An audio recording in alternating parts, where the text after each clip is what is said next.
Hello everyone! Today I'm going to show you how to use a story S. We've used them a couple of times in class, but it's always good to remind ourselves. The purpose of a story S is to use lots of pictures and symbols to help you retell a story. Normally you do this by speaking the story, but eventually you'll be able to use it for writing your story as well. The little symbols and the pictures need to be made so that you remember what they mean. So it's always good to either watch somebody making it or make your own. You can do either in your lesson today. I'm going to do one for the story Pig Pigger Piggest. Pig Pigger and Piggest is based on a fairy story, and every fairy story starts the same way. Can you remember how they start? That's right, with once upon a time. I like to use a little hand symbol for once upon a time. You put your hands together like a book, and then you open up your book with once upon a time. Do you want to do it with me? Once upon a time. So my symbol on my story map is going to be a little book that is open to say once upon a time. That's how I know it's the beginning and also that it's a fairy story. Do you remember the characters in the story? Pig, Pigger and Piggest and their father. So I'm going to draw them first to remind me I need to talk about them first in the story. There they are, Pig, Pigger and Piggest. Pig, Pigger and Piggest lived in a castle, so I'm going to draw a castle around them, just to remind me, in case I'm thinking of the original story instead by accident. One day their father comes along and tells them they've got to move out because they are too big, bigger and biggest. I'm going to use a symbol for one day, which is a little rectangle with the word day in it. One day. I'm going to draw their father. He's a king, so he's going to have a crown. Now instead of writing what he says, I'm going to draw a little symbol again in the form of a speech bubble. And he is going to tell them all to go and build their own castles, so I'm going to draw a picture of a castle in the speech bubble. And hopefully I'll remember that when I come to retelling the story later. For example, once upon a time there lived 3 pigs. Pig, Pigger and Piggest. They lived in their father's castle and were very happy. One day, their father came to them and said, "You've got to make your own castles because you are too big." Now, Pig, Pigger and Piggest all liked the idea, so I'm going to draw a little arrow to say off they went. And I'm going to draw Pig, Pigger and Piggest smiling, because they were all very happy piggies going off on their building adventure. Pigger built a castle in a mud hole. So here's his castle in his mud hole. If I wanted to, I could write a few key words here. We don't want to write too many and we don't want to write the story. So we can write a few key words here to help us. His tower was tall. It was made of 1,000,000 bricks. And those bricks were thick. So I'm going to write that there. Pigger made a bigger tower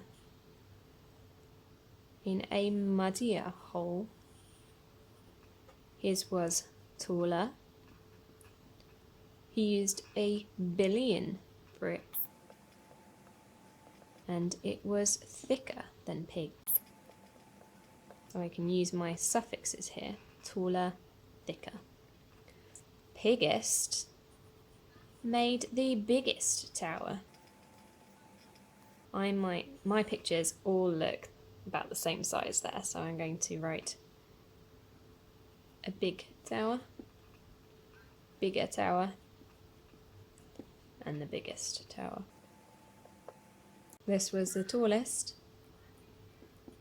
It was made with a Trullian bricks, and it was the thickest tower. One day, some witches came along. So I'm going to use my symbol for one day again. One day, a witch knocked on the door. I'm going to do a little hand knocking on a door.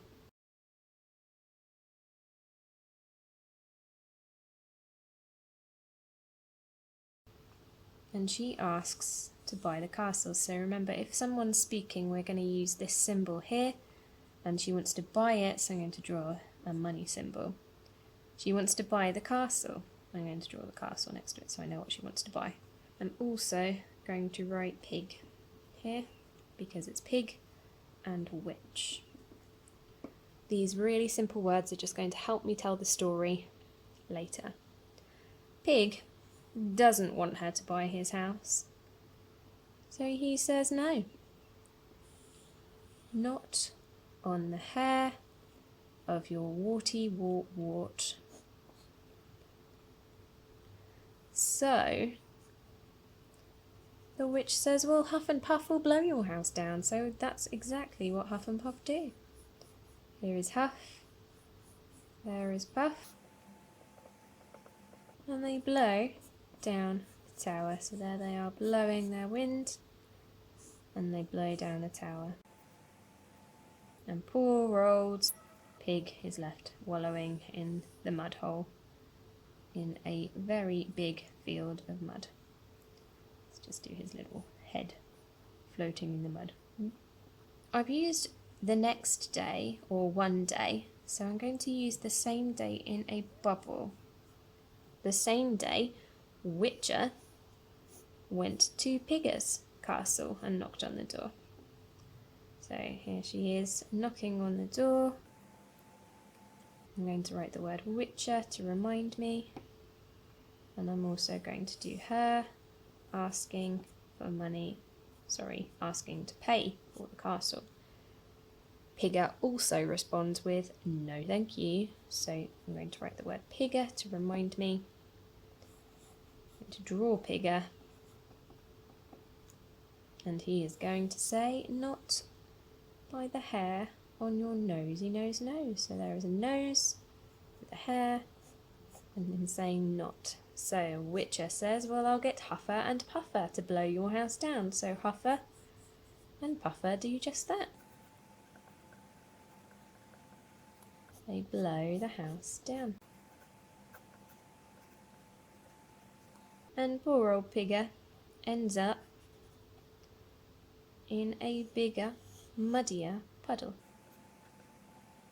So I'm going to write the words bigger and muddier to remind me to use those suffixes. The same day, so my symbol for the same day is day in a bubble, or a cloud, I suppose. Witchest comes and asks Piggest to buy the house. So, whoop. There we go. Witchest knocks on the door, and Piggest says, not by the hair on your chinny chin chin. So there's a chin with a hair. No. And Witchest says, well, Huffest and Puffest will blow your house down. So Huffest and Puffest do just that. They blow the house down. And poor old Piggest is left in the muddiest puddle he has ever seen. Now I've run out of room on my story S, so all I'm going to do, instead of trying to squeeze the rest of the story on, I'm just going to extend it a bit further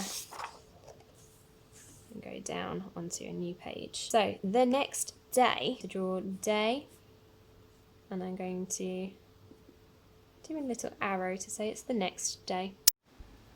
Hello lovelies. I've unfortunately lost a little bit more of the footage, so I'm just going to explain all of the symbols to you until I can find the footage and carry on with the regular video. So we have the symbol for day and the arrow pointing to the next, so it means the next day.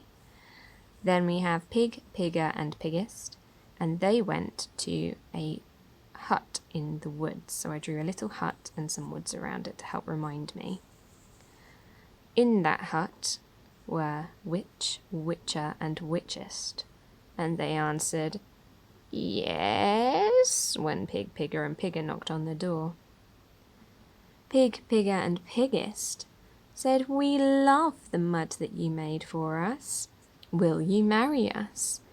And the witches said, "Yes, yesser and yesest." Very funny part of the story. Back to the original video. So the very next day,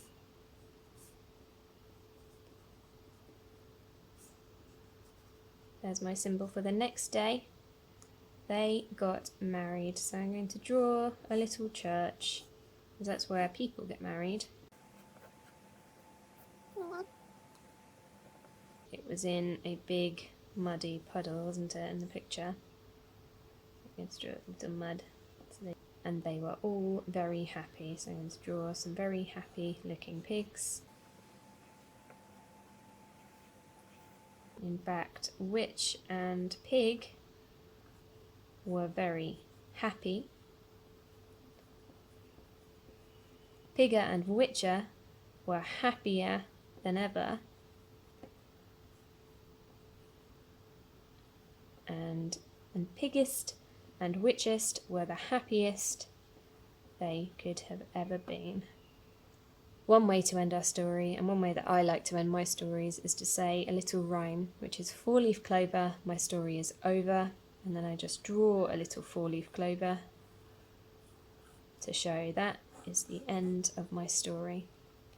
So now we can use this to retell our story from the beginning all the way to the end.